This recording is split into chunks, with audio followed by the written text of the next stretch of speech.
Okay. Take two. Take two, let's do it. Take two. Yeah. Okay, here we are. We got Anthony. We never met. Yeah, how's it going?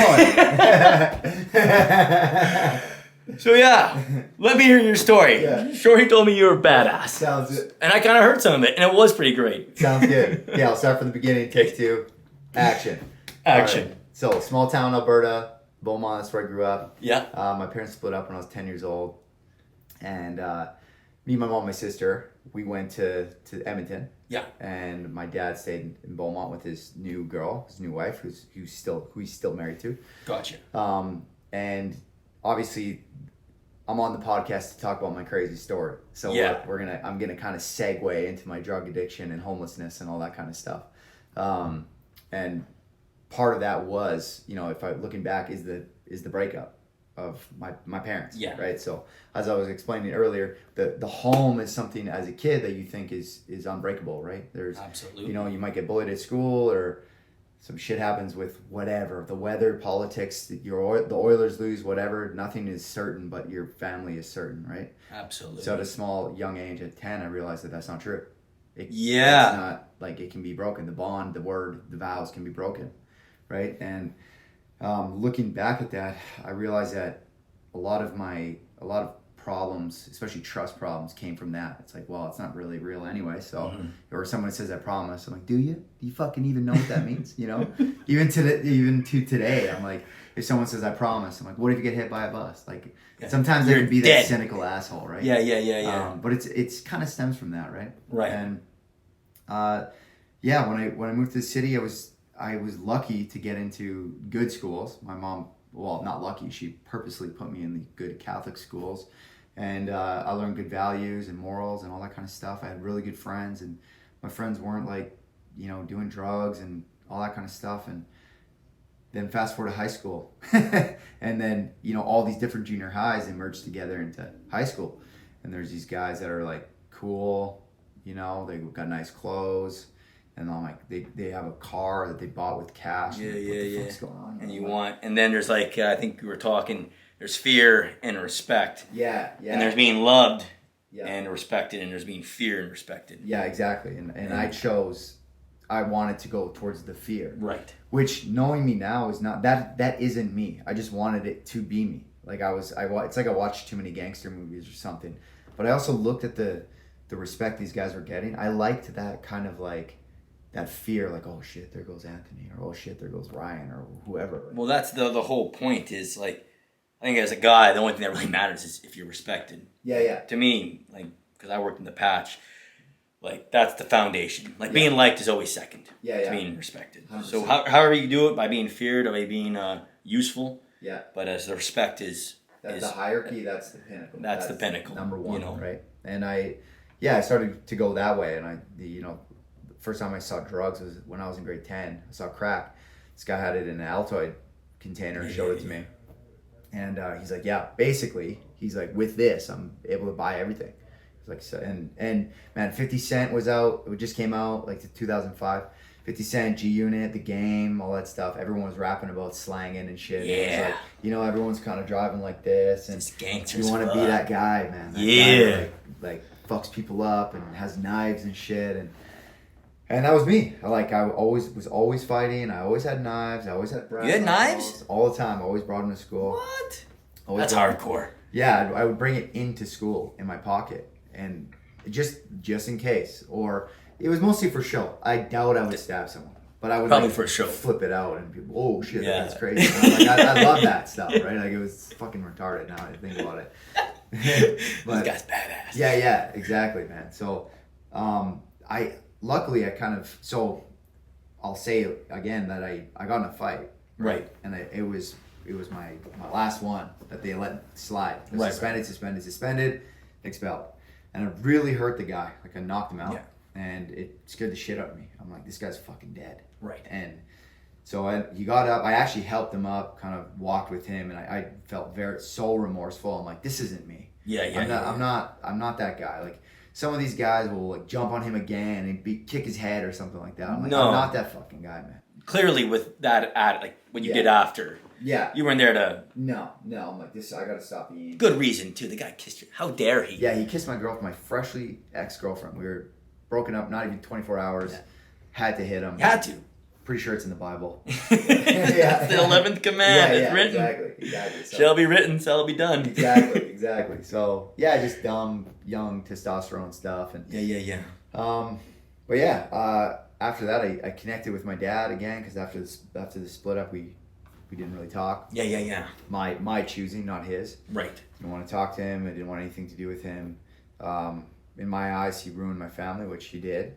Right. And his new wife was like the devil. Like, you fucking you broke up my family, right? So question. Yeah. Can you see, did your dad have a point when he broke up, or was it just, his instincts got the best of him? Was there, now that you're at this age, there's like, yeah, know what, now that I'm a dad, I could see maybe that could be the reason why he broke up.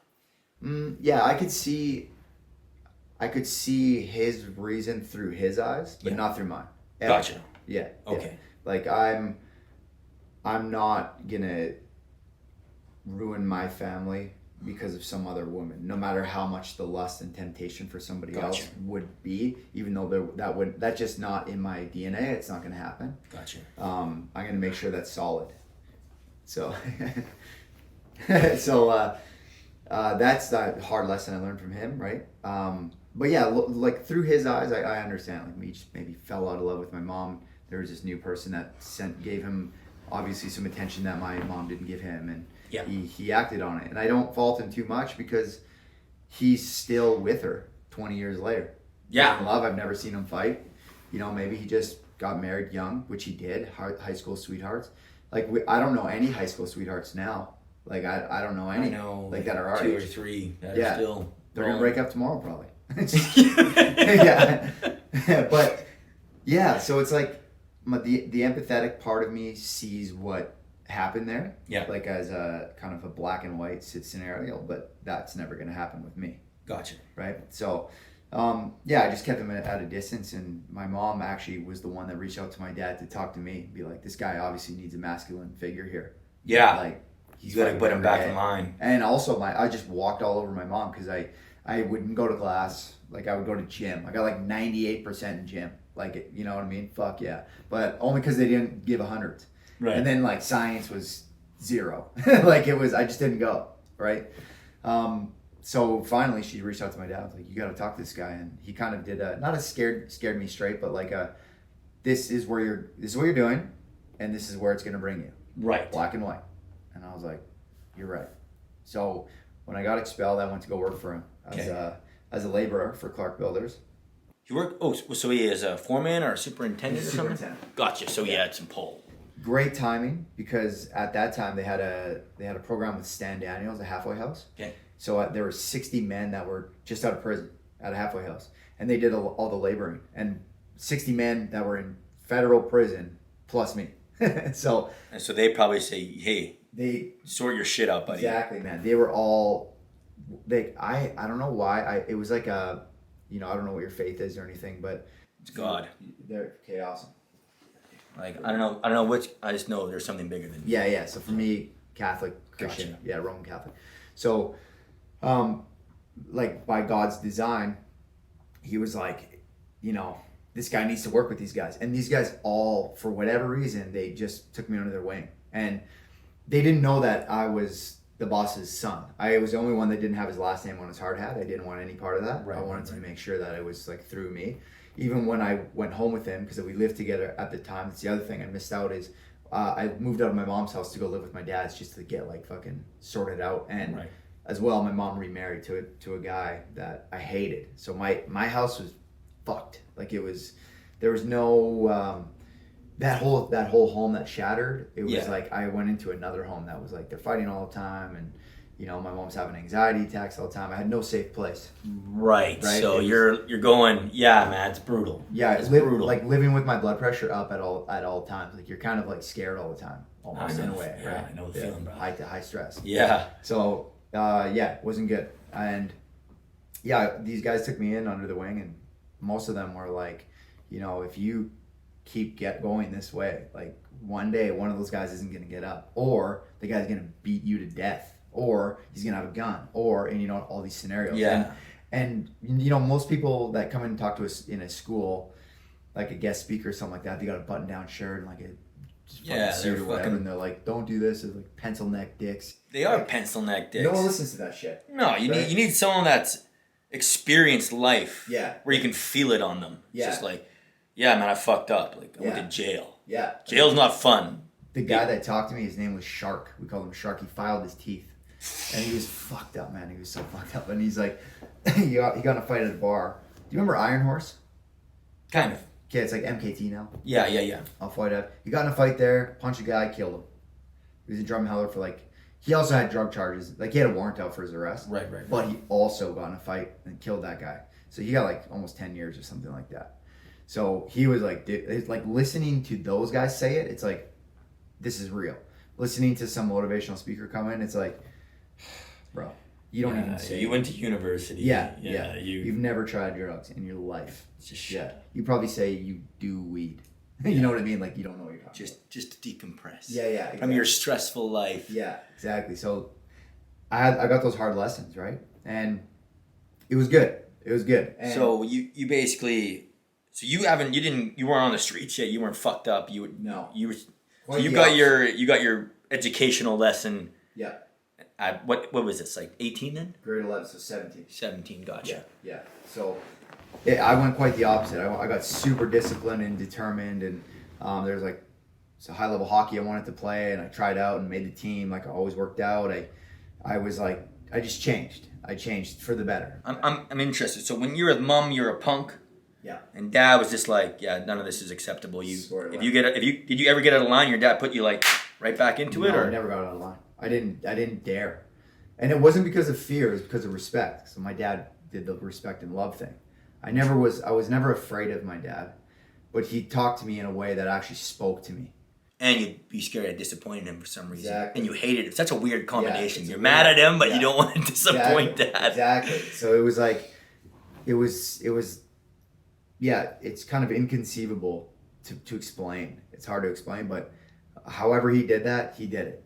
And I just didn't want to let him down. So I never strayed. I just stayed squared away while I was under his roof. And I would go out and drink, right? And that's when I kind of discovered that I didn't know it at the time, but I would binge drink, but I would drink till I blacked out. But I would drink till I blacked out every time. Like some guys would be like a couple beers, let's go to Earl's, let's get fake ID, let's go to Union, let's go to whatever. Oh, so you would go right off. I would drink till I woke up in my bed. Like fucking wasted all the time. And there was no off switch. I just wanted to go and go and go and go and go and go. Okay. And that's kind of like looking back, that's when it started, right? At the time, I'm like, everyone's doing it, but like they weren't. I just thought they were. They were like stopping. They would drink, let's say I'd have 10, they would have 4. And I'd be pissed, thinking everyone else is pissed, but they're not. You know what I mean? And that never went away. I always binge drink. Like the weekends, I'd get fucked up. But I didn't even have beer in the house. I would just drink on weekends. Like I wasn't a beer on a Monday. It was like 12 beers on Friday. So I mean, guilty. Yeah. Guilty of that too. In our culture, most guys are. It's not like Italy where you introduce alcohol a bit younger, you have wine at dinner, it's kind of no big deal. But the alcoholism right here is, especially in Alberta, is it's through the fucking roof, right? And it's definitely there's many factors to it, but it's definitely a cultural thing. You know, you blow off some steam, you work hard, play hard. It's very like you're conditioned that way. It's celebrated to go. Yeah, well, and then I also like for me, like it's just that reset sometimes. Like just getting fucked up is like a reset. Yeah. And like probably once a month I just get shit faced. Yeah. Just with the boys. Yeah. And it's just a reset. Yeah. And I always I enjoyed it. For me, I enjoyed the hangover, and then like Monday I'm just like, let's go. Yeah. So it's just kind of like letting the demons out of the bag, but I got the demons under control. Yeah. It's like this pressure release. Yeah. You know what I mean? And I have fun too. Yeah. But I don't wake up and not know how I got there like a few times. But that works for some people. For me, I'm one of those men that it doesn't work. I know some of those guys. It's just when they go, and whatever they do, whether it's sports, whether it's drinking, whether it's business, it's just full throttle. Yeah. Unstoppable, whatever 100%. They choose to conquer. Yeah, 100%. That's exactly right. So when I moved out, so I saved, so speaking of being disciplined, when I was 19 years old, I had enough money for a down payment for a place, for a condo. Gotcha. So when I was 19, I owned a condo. And you paid it? No, like I had a mortgage, but I had the down payment for it, right? And so disciplined. Yeah, disciplined. I knew that I was a binge drinker. I started to know when I was about 18, 19. So what I did, instead of going out, because I'm super social, like I'm an extrovert. I need to like see people, talk to people, all that stuff. Even like people are concerned about the gyms being crowded. I'm like, I fucking love it, man. Like I like all these people here. Like when I need to calm down, I'll walk through a mall. Really? I'm an anomaly when it comes to that. My God. Yeah, that is a dangerous combination. Yeah. So I knew that I was like that. So, and I also wanted to save money for the condo. So instead of going out and binge drinking, I started working at the bars on White Ave, and you're not allowed to drink. And I followed the rules. I wasn't one of those guys that was shit-faced at work. Right. So I got my social fix, my extrovert fix. Right. Plus I got cash for the tips, and right. got to meet girls and got to meet people and all that kind of stuff. Very good. Helped me save up for the condo, and it worked. And I was living on my own, and I started to excel at Clark Builders where I worked. I got my journeyman as a carpenter. I was very squared away. And then just like I did in high school. What happened? It's coming. So just like what happened in high school when I started hanging out with those. You got your shit together, man. Yeah, you're a killer. Stay tuned. I fucked it all up. So same thing in high school when I saw the fear and the respect kind of a deal. I had one of these moments where I met a couple guys at work that were everyone like they were the popular guys at work and stuff, and I was too, but I always wanted to like just fit in with everybody. And I would go out with this guy or these three people. I'd go out with them all the time on the weekends, and it was awesome. And one of the times I'll never forget, I was driving, we were on our way to finish some concrete, and my buddy looks at me and he's like, "Man, I love going out with you. It's awesome." I'm like, "Yeah, man, me too. It's fun. Like we have so much fun." He's like, "I don't want to do coke when I'm with you." I'm like, "You do coke?" And he's like, "Yeah, man." "What?" He's like, "Yeah, but when I'm with you, I don't want to do it." I was like, "Oh shit, I didn't even know." Like it's like I forgot cocaine existed, and like I was so ignorant, so blissfully ignorant when I was out at the bar. Like now I know, I'm like, you're on coke. Yeah. But now they're all on coke. Everyone's on coke. On coke. But then I'm like, I just thought everyone was drunk and that was it, and everyone just drank at the bar and that was it, right? You get those coke stories going, just how like they just start. They can't even breathe. They're talking so fast. Oh yeah, you know? They're talking about dumb shit like fucking particle board for like 2 hours. Yeah. Like it's so funny, but so one of the days it was his wife's birthday, and we went to Fantasyland Hotel, and at the time there was a bar called Empire, and we went there, and they were like, "Hey, just so you know, we're gonna do drugs." And I was like, "Yeah, that's okay, whatever, do your thing." And we went back to the hotel after like 2 a.m. The after party's there. There's all these girls and whatever, and ecstasy got offered to me, and I was like, great. Yeah, I was like, all right, fuck, I've never tried it. Sure, so I had one, and then the fucking classic, not feeling it. Do another one, And then this stuff even work. Dude, it hit me, and I was like, I'm in trouble. I fucking love this. So I ended up doing 9 ecstasy pills that night. And like, that's me. Like that right there, that should tell you everything you need to know about me. Is like an addictive personality. 100%. When you like it, you like it. First time I did ecstasy, I did 9 pills. And like, not in a row. Or like not at the same time, but like I just kept going and going. Yeah. So I got the taste, like wet my beak at that time. And I knew I was in trouble. Like so that was a Friday, let's say, and then the Monday at work, I was like, fuck, I'm in trouble. Like, I want it. I don't want it now, but I want it this weekend. And I started to look forward to the weekends and all that kind of stuff. And then, and then all of a sudden, same thing. I went to a full moon party with a good buddy of mine. And there was this guy, he had like a fur coat on, and everyone was like super, like kissing his ass. He had a Dodge Viper. Like, everyone loved this dude. Status. And he was fucking... Everyone was like afraid of him though, right? I'm like, I want that shit. I don't know why, but I want it. And we ended up going back to that guy's house because he was a friend of a friend. And he's like, let's go to this guy's house, and he had a gated community, and it was like, I don't want to give too much away from it. Oh, I don't even know if he's alive anymore, but I wanted everything he had, and we went down to the bar.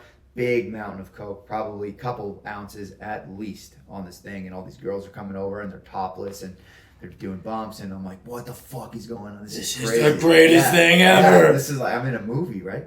And I'm like, oh, I'll never try that drug yet. So I was like, I'll try it. And then I did a bump, and the second it went up my nose, I'm like, I'm fucked.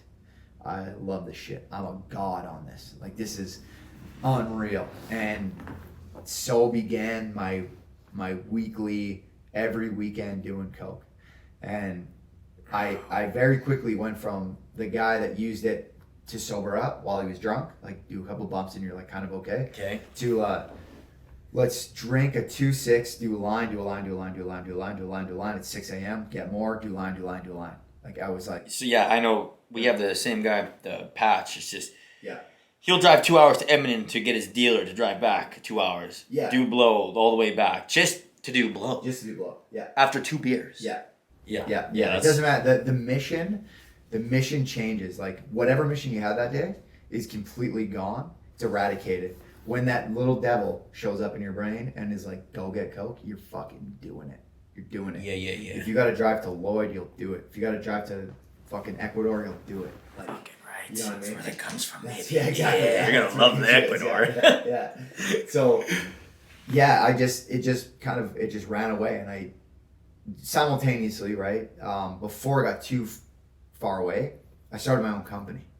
And like a building company. A building company, yeah. So what, like, was it? You're a carpenter. And residential construction, basement development. Okay. Yeah, that's what I want. And how does that work? Like, just give me a quick rundown. Someone says, I want my basement done. You come in there. Yeah, I come in there. Like, I show up and there's like studs on the wall, minimum code, and then I do all the drywall, the carpet, theater rooms, bars, showers, master or bedrooms down there, all that kind of stuff, gotcha. Game room, all that stuff, and that was another thing. I wanted to be this fucking CEO guy that was like top shit. You know what I mean? Like popular, rich. I wanted all of that. I wanted it all. And sounds like you want the world. I wanted the world. You're scar-facing right now. Yeah. You're scar-facing right now. Exactly. That's exactly right.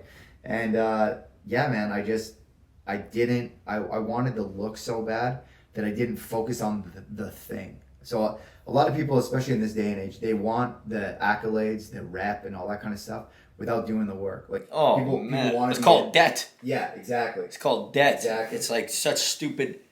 It's crazy how people, what they'll do for status to impress people that don't care about them. Yeah, exactly. You know, they have a Range Rover, they can't afford the gas. Yeah, it's like there's too much of that, and it's like it's with everything, man. Like, people want to be a champion fighter, but they don't work out.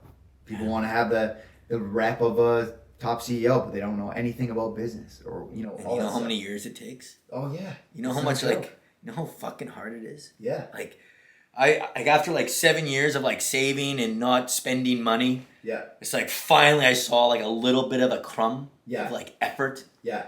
Like 20,000 hours, and now you're like, oh man, like now I can kind of play. Yeah. Like, I just 20,000 fucking hours, and now it's just like I can kind of play. Yeah, exactly. You know? Yeah, it's no joke. It's not, and especially in blue collar industries, it's not like tech where you can, and obviously that's hard work too. But you can build a company and sell it relatively easy as compared to building up a construction company. Yeah, selling that. That's like a reputation. Yeah, that's a hard one. So, yeah, I was spending too much. I didn't buy dumb shit, but I was just like overreaching myself. Trying to do these other jobs, doing too much at once, not harnessing my growth, not paying the right people to like be my accountant and all that kind of stuff. Gotcha. Like thinking I could do it on my own. And just because you're a good carpenter doesn't mean you're a good businessman. It's polar opposite. It's not even the same. Business is world. Way different than 100%. So I started to get in trouble because I wasn't able to collect money. People were telling me dumb shit and lying to me, and I wasn't getting paid and all that kind of stuff. And my whole dream of wanting to become the CEO and make my family proud of having this big company, because my mom, her dad, my grandfather, he had a big company, and I wanted to make him proud, like all this stuff, right? I wasn't really seeing what's internally what I really wanted. Right. I wanted everybody else to be happy, and you can't go through life like that. No. Doesn't work. It's always funny. When did you figure that out? I figured it out fucking recently, which is tough, right? And we'll get into that. But as my business was failing, I was like doing the math, and I'm like, it's gonna take like 17 years to get out of this debt, and no one's gonna pay, and what am I gonna do? So the only thing, and I needed stability, and I'm like, the only thing I know I can do that's gonna give me the outcome that's guaranteed is drugs. I can run away from my problems. I'm gonna buy drugs and I'm gonna get high, and it's a guarantee, right? So that's what I did. I just kept getting high. I'm like, fuck it, everything's fine. I just ignored shit. The debtors were calling me, the creditors were calling me. Everybody. So what? So you like the business side of your business was going down. Yeah. And you just said you weren't selling the drugs. You just said, fuck it, I'm doing drugs. Yeah, I'm doing drugs. Like we're rolling now. I just was like, I'm gonna run away from everything, which is not in my DNA at all. It was very weird. Where do you think that came out of? Like that's that came out of drugs because I. But what part of you like made you want to do the like? Because it seems like you'd be like, fuck this, I'm gonna win. Yeah. That's what when I'm looking at you, it's just like that's what I see. I say, I'm gonna find a way to win. Like I'll fucking find a way to win. Yeah. Instead of like, nah, you know, and then.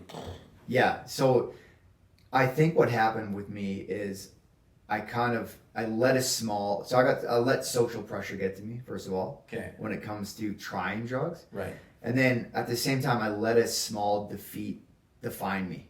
So I went to, sorry, my eyes are killing me. I went to do drugs, and I'm like, oh, well, I guess I do drugs now. You know, like that was your new identity. Yeah, and I had all these new friends that were around me because I was doing drugs. And really, what you're doing is you're exiling all your real friends, and you're bringing in all these drug friends because now cocaine's normalized. Like I always say, you start off doing cocaine in a bathroom, and by the end of it, your friend circle is so encapsulated by drugs. It's just on the kitchen table, and no one gives a fuck. It's no different than looking at a glass of water. Yeah. Big pile of coke. It's like whatever. Go take from it. Right? So. I let myself get defeated, and I kind of defined myself by that. I'm like, guess I'm going this way. And I just had an immature mindset towards that. Okay. And I started to just say, you know, I'm going to self-medicate, I guess, with cocaine and alcohol. And I just kept going and going and going. And then one of the days I'm like, the bailiffs started being like, I'm going to take a truck away. And I'm like, I can't pay it. And they fucking came to my house, took my truck away. And then they're like, we're going to take your house away. I'm like, okay. So I started to be like, fuck it. I'm going to kill myself. I'm not bringing shame to my family, which is funny to think about. But remember, when you're on drugs, when you're addicted to drugs, and now at this point I'm full addict. So like it's not every weekend anymore. It's like Wednesday, Thursday, Friday, Saturday. And then I'd sleep for a couple days. Wednesday, Thursday, Friday, Saturday. Were you working? I was doing I was at the point where I was just doing side jobs for cash now. Because I couldn't, if the money hit my account, it would fucking gone. You know what I mean? So I was just doing side jobs for cash. And I actually looked at side jobs in quantity of cocaine. So I'm like, if I do this hardwood floor for this person in this bedroom, I got an 8-ball.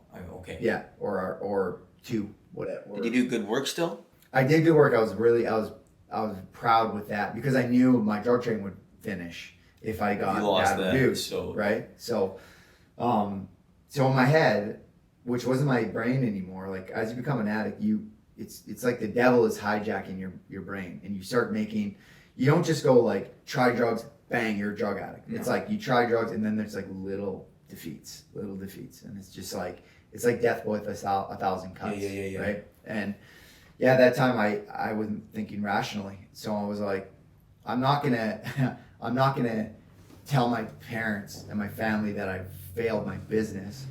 I'm gonna kill myself. That's better. So this is you're at rock bottom now. Almost.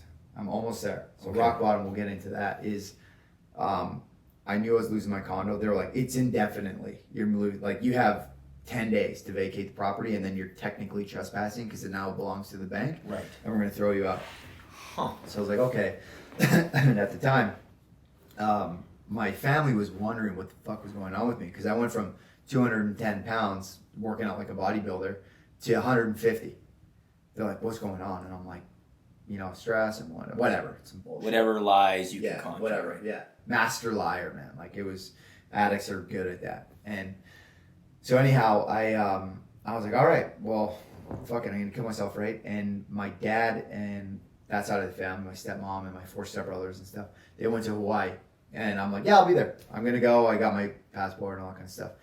The night before, the morning that I was supposed to leave, I called my dad. I'm like, God, I lost my passport. I don't know what the fuck. I can't find it. All this shit. Lies. And he's like, I'm not mad. I'm just like disappointed that this happened. Like, I want you to be here. Right. And I was like, sorry, fucking whatever. So in my mind, I'm like, I'm doing them a service by letting them go into tropical paradise of Hawaii and then learning the news that their son died, as opposed to doing it while they're in Edmonton. And like, that's how irrationally I was thinking. I thought I was being like a good guy by killing myself while they're in Hawaii. It's fucked up. That's crazy. So that night, I'm like, hey, I'm doing it. So I had my last How are you gonna do it? 2-6 Jack Daniels, sleeping pills, half an ounce of blow. You're going rock star. Yeah, going rock star, exactly. Way to do it, right? I did try to get my buddy's gun, but he knew what was going on. I asked him to see it. I went to his house, and I was just like, hey, man, I'm thinking about, he had a Beretta, or still does. I'm like, I'm thinking about buying a gun and all this kind of stuff. And I was like, can I see your gun? Can I try it out? And he's like, sure. And I didn't know what I was doing. I thought maybe that I could, like, throw the magazine. I didn't know how guns worked. Like, maybe I could I saw a movie. I could fucking put it in and bang, whatever.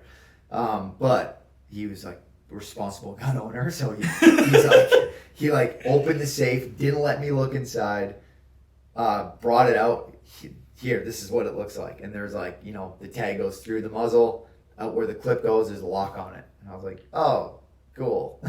Guess I can't shoot myself with it. Put it away. I don't want to see it anymore. Yeah, exactly. Fucking, you're no fun. So I did it all, man. I did the sleeping pills. I did You did it? I did it. You went through with it? I went through, obviously not with the gun, but I went through with the suicide attempt. And I sat there and I waited. And then I started to see, I was starting to go like this. And I'll never forget the flickering lights. Kind of like, what I picture would be like, if you're driving underneath, like, the high level bridge, for example. Yeah. When the sun's on the high level bridge, it's like, for those of you watching or listening that's not from here, there's just steel beams.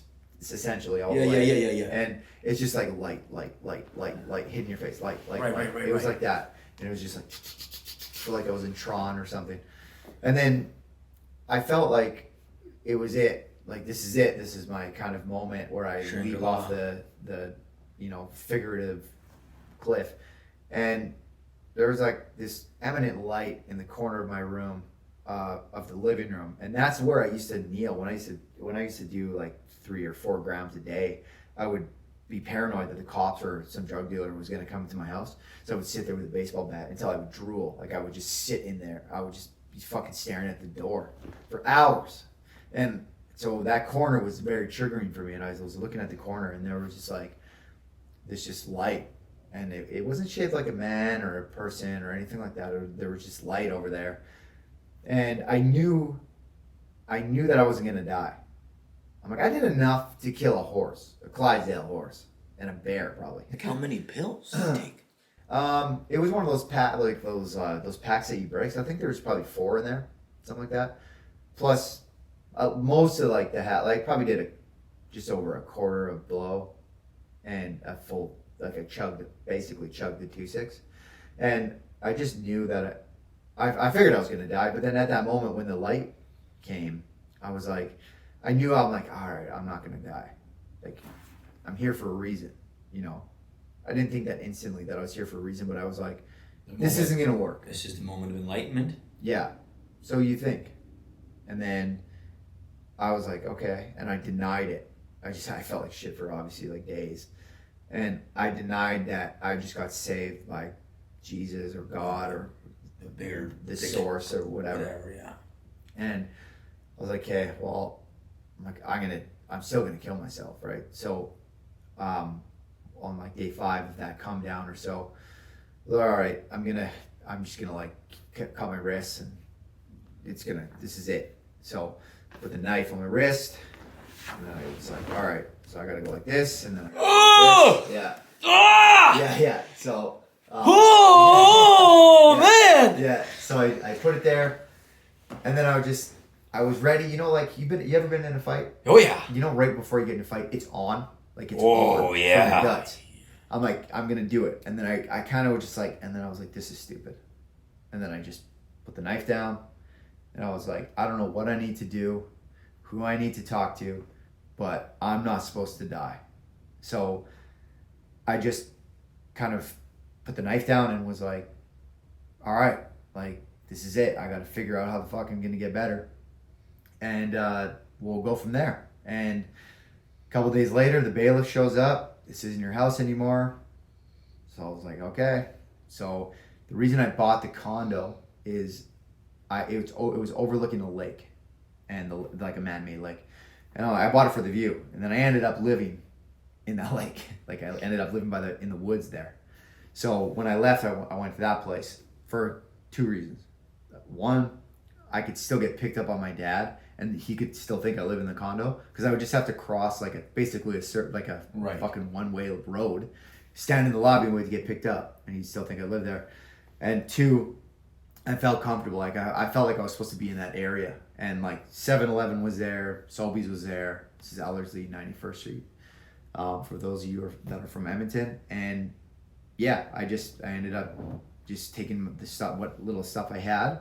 Sleeping bag. I had my Helly Hansen one, minus 50 shit, and I stayed outside, and I lived outside for a year.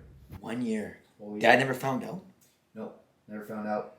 You're a fucking ninja. Yeah, exactly. Were you still rolling with drugs? Yeah, I was still doing drugs, so I would still have. Was it just like a shack you made, or? No, it was literally in these bushes, like cedar bush, with a couple of trees. I would just stay under there, and I just stayed in my Helly Hansen, and I would just stay in there, and fucking just live.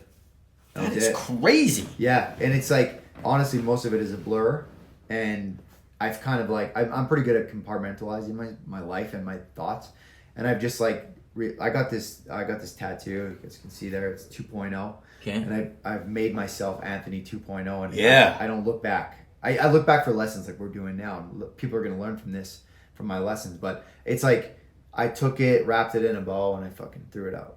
Right? And so a lot of it is kind of blurry. But one day I went behind the 7-Eleven, because I'd sleep there, or I'd sleep behind the 7-Eleven.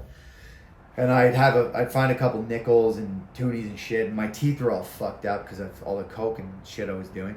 So I could only eat like ice cream, which made it worse, but it was soft enough that I could eat.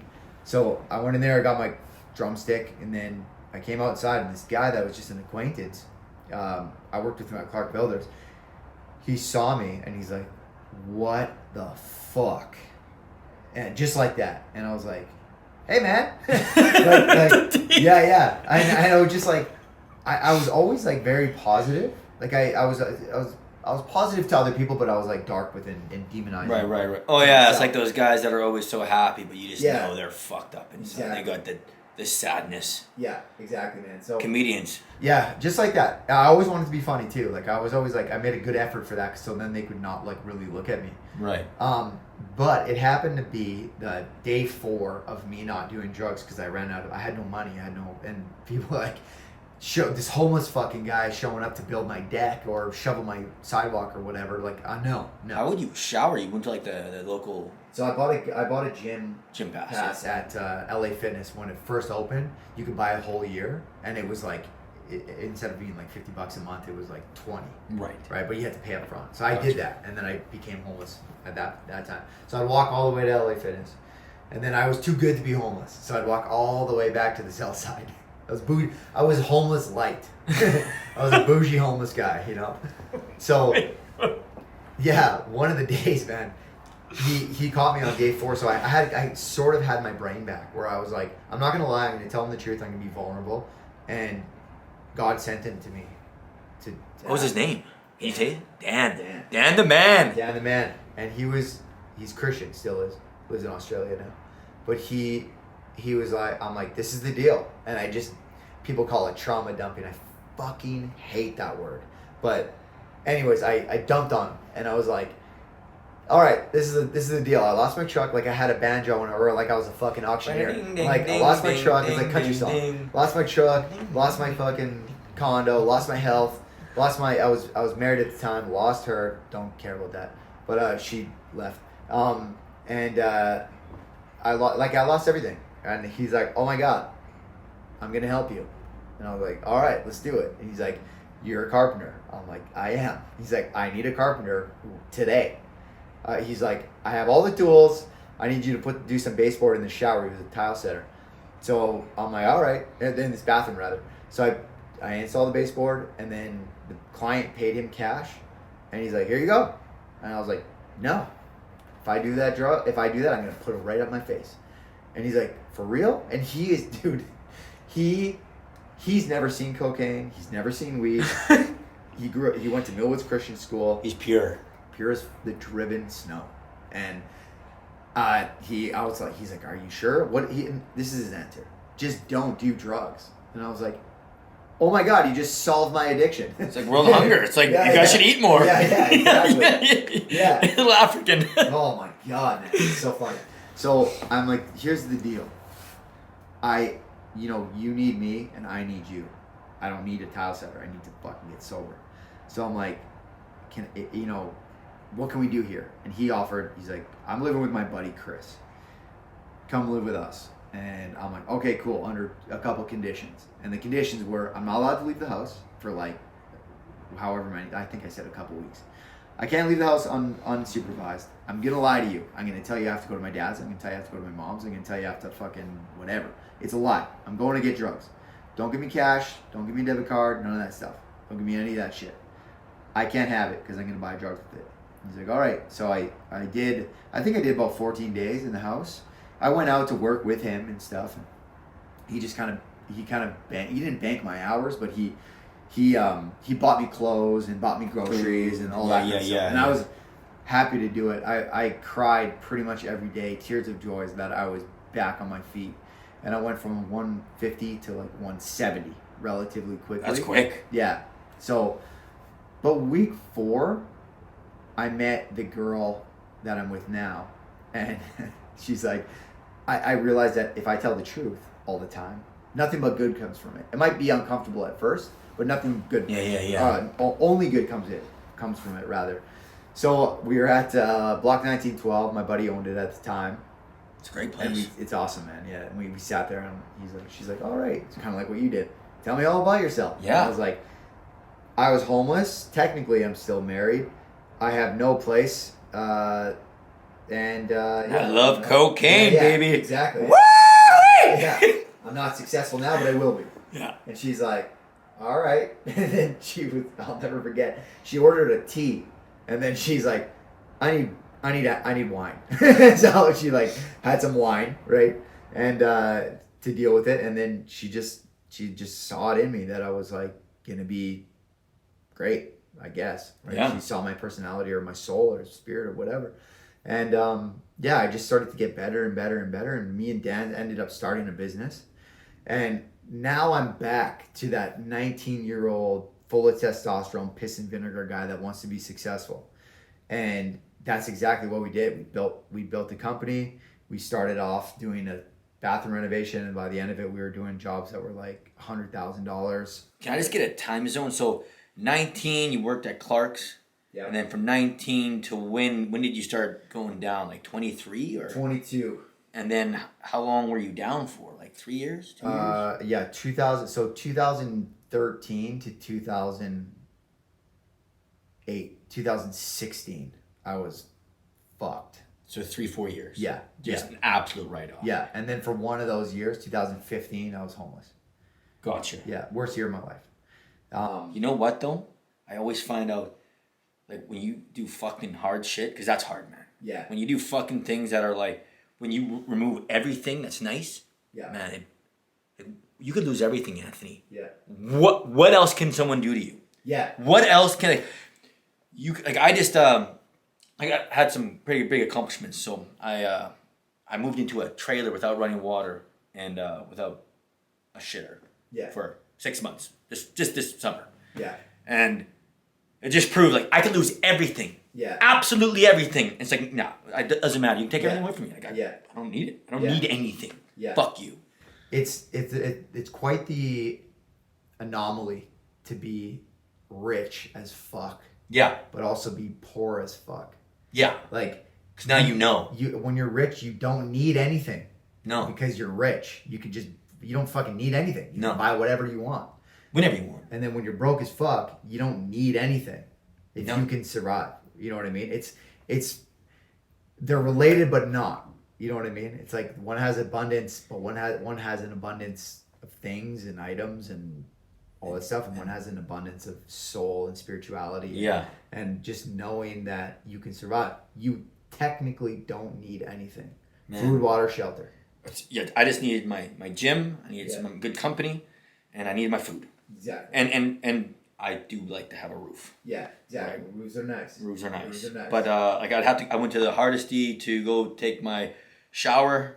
Yeah. So I'd be working and then go there with a bunch of fat old men and you're just like, God, I don't really like this. Yeah. Whatever, like, it's like whatever. Yeah. And then you like sometimes you got to shit really bad, so you like rip off the McDonald's. Yeah. But it's nice to know. It's just like, man, you know, right now you could lose fucking everything. It's just like, yeah, whatever. Yeah. Tomorrow, like, I'll be good. Do it again. Like, what do you got? Yeah. You know. Nothing. You got nothing on me. Right. You know what I mean? And then you never have that fear. Do you ever get the fear of loss? Like, are you scared that you might ever like lose it all again, or is it like that feeling where it's like, no, like, it doesn't matter. You can take it all, and I can just redo it again. Like you said earlier, where you said you had the impression of me where I'm like, I'm gonna fucking win. Yeah. I'm back. You know what I mean? And also the lessons I learned from going to rock bottom and going that way. Like, if you're looking at it like a map, and you like, I went right when I should have went left. You should have weaved. I know exactly. I know what that street looks like now. I know it like a relapse or going down a wrong path. It doesn't start with just simply going the wrong way. It starts with like a small decision. It could be like the decision of like, you told yourself you're not going to have a donut today and you fucking had a donut. They're fucking good. It seems like it's stupid. But yeah, I fucking love donuts. It seems like it's stupid, but it's like a juvenile decision. And once you keep fucking doing those decisions, man, you will end up somewhere bad. That's I know. That's the fucking way it goes. So 2016, you had rock bottom, homeless. Then your year of rising up, and then how old were you? You'd been 27, 28? 27. And then how old are you now? I'm 34. So then it was just you just kept building on those wins. Kept building. You stacked them up. Yeah, and I continued to make the lessons very clear that I needed to learn. So I would draw back and I'd be like, okay, what do I do here? I don't want to go there. This is what I did. So one thing I needed was accountability. So I would tell people I trusted my goals, and I would be like, don't let me drink tonight or whatever. Not to put that on somebody else, but like, just saying it out loud sometimes helps. Can you have a drink or no? I can't have anything. And I've tried that. I've tried to be like, I can regulate this and moderation, and it's just for men like me, it's not real. It's like whatever the DNA is, you just roll. And for anyone listening, if you think that is you, but you fucking know it's not you, if you decide that you're gonna have one drink, you might just have that one drink, but in 4 days you're gonna get blackout. Yeah. Or maybe it's a week.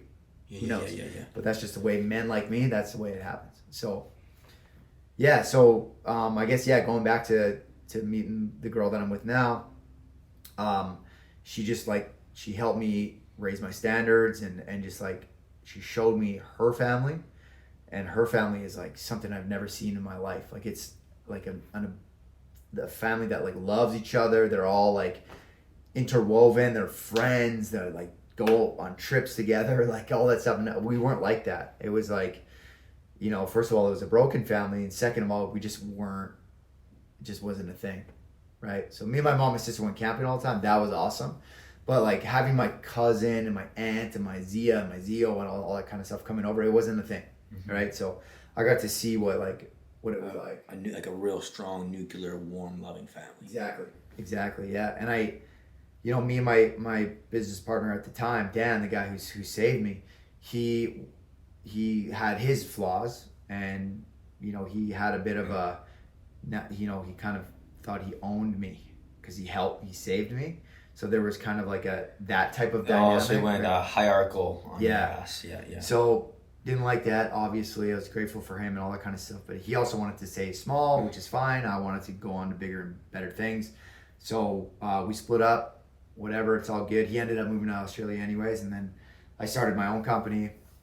And we got big fast. Like we started doing millions of dollars within. We did $2 million in our second year. So it was like, how did you do it? Just like cliche, man. Hard work, knock on doors, leverage your network, and just try. Like, man, so many people don't just fucking try. Yeah. They just think it's coming to them. Like, no. Oh, my phone's gonna ring and someone's gonna have this life-changing job. Oh yeah, sure.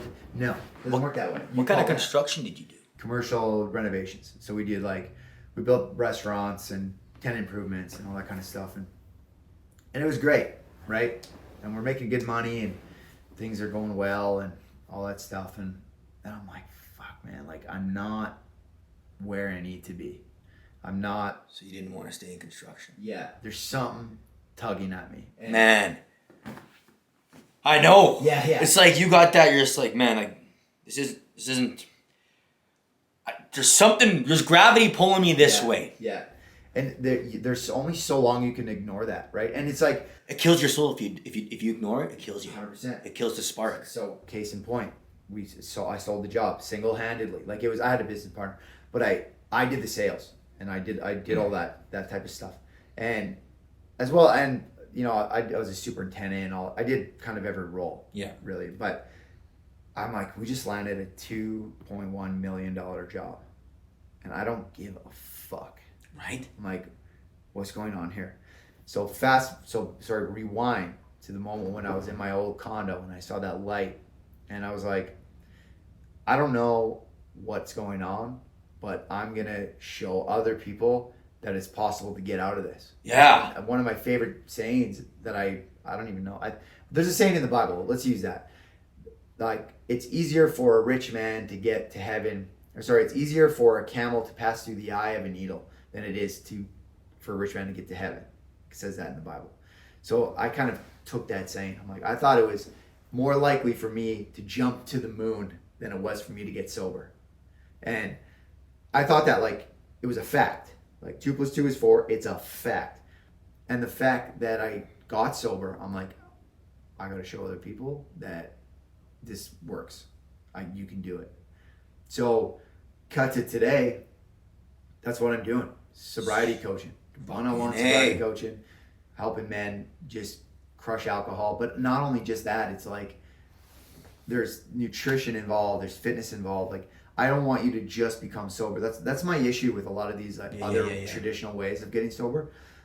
One thing I want to say is the 12-step programs, it fucking works. It's been around since the 30s. It saved millions of lives, but it's not for everyone. Like it's not a one size fits all. Yeah. Right? So I'll never talk shit about that, but there's some things that were missing from programs such as that I'm like, I'm going to implement my own stuff into that worked for me because I didn't 12-step it. So I'm like, I'm going to take the lessons that I learned and show all these other people. I always suggest do your 12 steps first. If it's not sitting well with you, or do your 12 steps plus my program, right? It's great. So one of the things that people don't really talk about is, a lot of these programs will have sobriety as the top of the ladder. That is the end all be all pinnacle of your life is becoming sober. Yeah, and that's like it's winning instead of having the finite forever. Yeah. Exactly. It's just like I'm gonna go lose 50 pounds. You lose 50 pounds, and then what? Exactly. It's like, no, you're going to work out for the rest of your life because then there's no point to lose 50 pounds. The answer needs to be what's next. Yeah. So if you have an extension ladder of life, right, and you're climbing the rungs, whatever your rungs look like is great. But sobriety shouldn't be at the top. It should be like 5. Right. And then, okay, now let's go. Let's start a business. Let's try to get better at our company. Let's fucking let's become a dad. Let's become a mom. Let's fucking get fit. Let's inspire others. Let's write a book. Let's, all that kind of stuff. Let's keep going. So part of my program is you become sober, but you also become fit, and not only fit. If you want to get jacked, you're going to get jacked. Right. And then there's like philosophy, looking for truth, you know? Yeah. Maybe understanding discipline, why it's important, like learning healthy habits, all that kind of stuff. Community, giving back, understanding that you are here for a reason, understanding that there's other things out there. We're there to give and not just to take. Exactly, exactly. And like learning how to check your ego. And everyone's guilty for that, right? If you take a look at my Instagram, like there's a picture of me with no fucking shirt on and I got a 6-pack and shit. Like that's not that's ego. Right? 100% ego. I'm not perfect, right? Although I want to show you that my program works. It's the same as we were talking about with talking to kids in school. Do you want the button-down guy that's never tried drugs to tell you not to do drugs, or you want the guy that used to be homeless, that kicked drugs, explain how he kicked drugs? And then became millionaire. Right? That's the fucking guy you want. That's what you want. That's the guy you want. So, that's what I'm doing now. I'm just dedicating 100% of my life to helping men get out of this. I only work with men because I only understand how I went through it. Right? Next step is building a rehab facility. Look how Italian I am, fucking working with my hands. Next step. What you're supposed to be doing. Yeah. Spicy meatball. Next step is building the fucking rehab facility that's going to be different than most, right? There's going to be like jiu-jitsu. There's going to be Muay Thai, kickboxing, boxing, all that kind of stuff in there, and sense of community. And it's just going to be for men. And we're going to learn about exercise, the big three: dopamine, endorphin, serotonin, why they're important. All this stuff needs to be chatted about and eating proper food. Like I noticed with certain food, it'll just fuck you up. Like if you eat shitty food all the time, it'll boost anxiety. 100%. And then cold. I don't know if you do cold showers or cold baths. I do the cold shower. I do the cold shower. But I mean, that's something that just kills. Yeah. Yeah. You got to understand yourself, and if you don't, you're gonna go down those wrong roads. Yeah, and it seems like they're so easy here. It's everything. It's easy. And this is in Canada and Western culture is designed for you to go down wrong roads. Yeah. And it's just as you do more research, it's just like, oh my god, like I've been doing it wrong, and they said it was right. Yeah. It's like there's some vegetables you're not supposed to eat. They're really bad for you. Yeah. You know, and there's just like, no, you got to eat vegetables. Like meats, you should eat less meat. It's like, no, you should eat meat. Meat will literally kill you. Like, what the fuck are you talking about? No. Whoa. And then you go eat a bunch of meat now, and it's just like, I feel better than ever. Yeah. I feel better than ever. So another point on that in the addiction world is it's genetic. So addiction is a disease, 100%. But using is a choice. I say that all the time. Right. And a lot of these people that will tell you, like, okay, addiction is a disease. So it's like, it's not really your fault. It's like, okay, now what? So I'm just going to be an addict? Yeah, it's like, might as well blow your fucking brains out. So my favorite saying ever is it ran in my family until it ran into me. That's my favorite saying. And I tell that to all my guys. And if you want to break that generational curse, it's like, join my program. But also, learn yourself. Know yourself. Be like, no, it's genetic, but I can do shit about it. It's like, if something like, one of the things that drives me fucking nuts is my dad had a heart attack when he was 38, and then he just had some blockages in his heart. He got a quadruple bypass, and he's all good now. He's all fine. And people are like, it's genetic. You got to be more careful. Lifestyle. Lifestyle has no bearing on it. I'm like, okay, I guess I'll just be fat and fucking die then, right? No, you fucking idiot. That's not how this works. No. Cardiovascular is important. Sauna, important. That's why it's necessary. Exactly. You do 4 days in the sauna, it brings down your chances of a heart attack by like 70%. Yeah, all cause morbidity by 43%. Yeah. That's all cause, right? And that's why it's nice to have guys like Andrew Huberman out there that looks at the data. Gary Brecka. And like Joe Rogan. Yeah, I know. Having all these different guests on, being a really good interviewer, if you call it that. But like asking the proper questions that like people like us need to hear. Because man, like I made huge changes to my life. Like, 100%. And it's just, everything is better. Yeah. It's not like one thing changes it. It's just like, you start with one little thing that you change. Let's say I'm going to take some more vitamins. I'm taking vitamin B and vitamin D in the winter, right? And then I do a cold shower now. So it's been like, 9 months of cold showers. Fuck yeah. Haven't been sick. Yeah. Then you eat better. Then I had a little bout of just eating shitty food. And guess what happened? I felt terrible. Yeah. Anxiety went up, Yeah. Just my mood was like a more unpleasant person to be around. Stop eating shitty food. My God. Yeah. You guts. Meanwhile, if you do what traditionally people would tell you to do, you're going to get prescribed medication you probably don't need. You don't need? I don't think you do. I think it's 99% people don't need medication. I think it's the biggest drug cartel in the world is Oh, it definitely is. They're sick. That's a for sure. And the people just want, I call it Band-Aid theory. Yeah. People, it's just like, yeah, I got a problem here. I need instead of like working it out with like a foam roller, they need a pill. Yeah. A pill's gonna release this issue. Yeah. It's like, no. Like, I'll push back and say, antibiotics, absolutely. 100%. Like, things like this, like, I'm not demonizing Western medicine, but it's not a one size fits all. And a lot of times, like, if I said a percentage, I'd be guessing, but a lot of times it can be 95%. Done. Yeah, you say it. Go ahead. I'm saying it. A lot of times it can be mitigated with healthy food or exercise, diet in general, or even just talking out loud to somebody. Like, talk therapy is fucking incredible, man. And even just journaling. I've written down my thoughts for 8 years now. Yeah. And if you actually have... Awesome. When I look back 8 years ago, I wasn't very nice to myself. Yeah. So, like, my thoughts were... And I, like, as you have... Everyone has their little, I guess, journey of life, you just see, like, I wasn't in a good place there.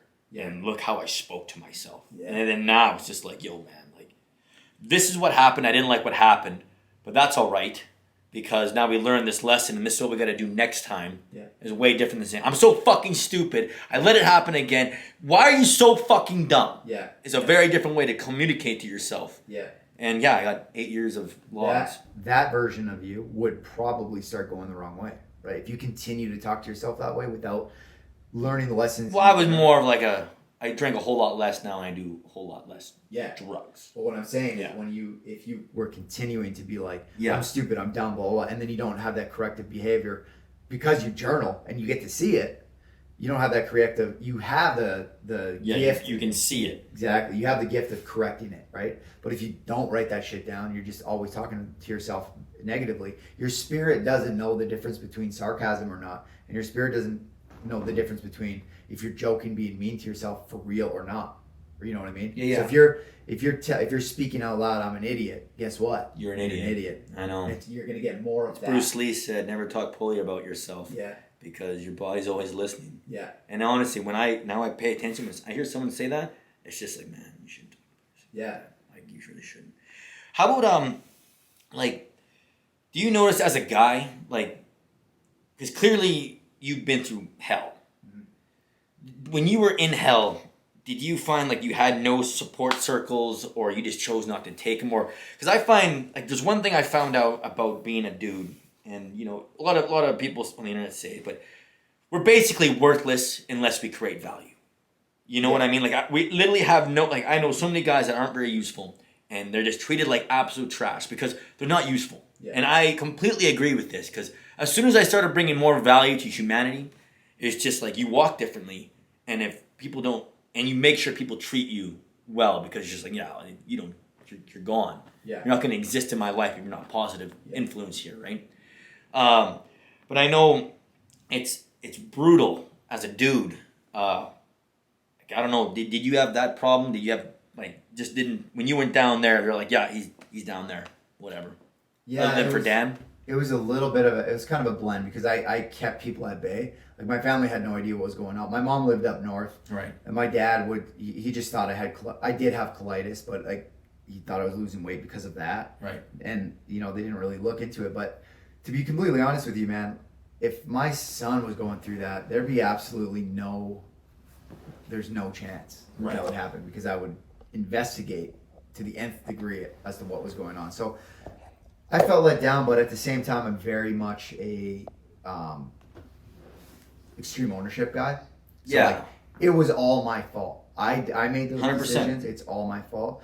So I kind of like lived in there, but I made sure that no help was coming. I kind of made sure of that. Okay. But yeah, it's interesting to see who is there for you on the come up and who's there for you at the finish line. And who was there? Handful of people. I know. What I noticed too, as you start doing people. Two, yeah, I know. Like, there's only like a few people I really call my bro. Yeah. And it's just as you start doing better. Like, I think my friend said this to me. It's like, the only guy that wants to see you do better than him is your father. Yeah. And as soon as you start excelling above other people, all their kindness disappears. Yeah. pretty damn quick. And I'm not saying every guy, but I'm gonna say like there's a large percentage of people that they want to see you do well, but not better than them. Yeah, that's 100%. I agree. And it's hard to find those gems that want to see, like, hey man, you know that movie Good Will Hunting? Yeah. There's a scene in there when Ben Affleck goes to Matt Damon and he's like, you fucking better not be there tomorrow when I come to pick you up. He's like, every day I pray that I'm gonna knock on the door and you're not gonna be there because you're gonna be out doing something better. Like, you got to find guys like that. Man. You know what I mean? And it's so fucking hard. It's very hard, man. Those guys will be in the foxhole with you, and it's hard to find. It's hard to find those guys. And especially if you're in the same industry. Like, if your best friend's a podcaster or your best friend runs the same business as you, it's like, you know, the ego will kind of sabotage that relationship a lot of times. Yeah. It is really hard to find that. And I ran into that, but at the same time, I got a couple bros that... Yeah. You know, I'm a hard lesson guy, and I learned who's there for me and who's not, and who wants to be my friend when it's convenient and I know, you know what I mean? Like, I ran, but you know, before I started getting successful, I'm like, I'm gonna see who like says happy birthday to me. I'm not gonna do any sort of obvious post or anything like that. And like, no, I got crickets, man. I got crickets. You know what I mean? And it's like, that's kind of juvenile. That was a long time ago, but I'm like, the people that I knew were going to say it to me because they knew it was my birthday, but it did say on Facebook anyways. They're the exact people that did it, right? I knew who was going to say it. It's no surprise. You know, and then I, you know, become successful and I'm getting on these podcasts and I'm getting more known and people are sharing me and I'm like, I've been in the news a couple times and all this shit. And then people are like, you know, like, hey bro, how's it going? Like, and now it's convenient. Like, hey, I want to do this. You have something to offer sponsorship them. With you, or I want to do whatever. And I'm like, fuck you. You know what I mean? I'll play the game to a degree. Yeah. You know, at the same time, it's like, you're an acquaintance. You're not my friend. Gotcha. And the way my family went, I value friendship probably more. My family now, like my girlfriend, who this is going to post after, I'm proposing to her on Christmas, so surprise. This will come out after, better anyways. Deal.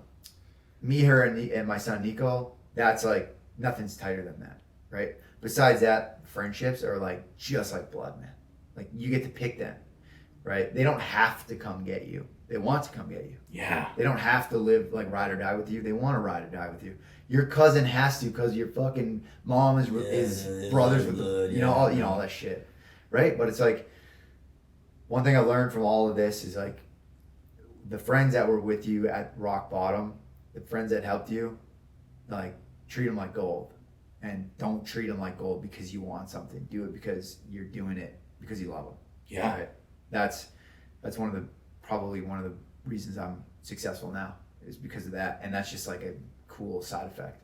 You want your friends to do well. Like one of my best friends, Eric, he does pottery, and I'm constantly like, dude, like, let's start a business. Let's fucking, like, you know, let's go. I want you to go. Yeah. And he's like, he tells me some milestones and stuff. I'm like, fuck yeah. Right. And like, cool. If he tells some other people, they might be like, oh, you know. Oh, I know. You know, that's fucking gay or whatever, right? Battery just died on this one. That's all good. I think we got enough for clips and stuff. I think we got. That was good. That was awesome, man. That was good. Fuck yeah. What time is it? Fucking sick story. Yeah, thanks, man. It sucked. Yeah.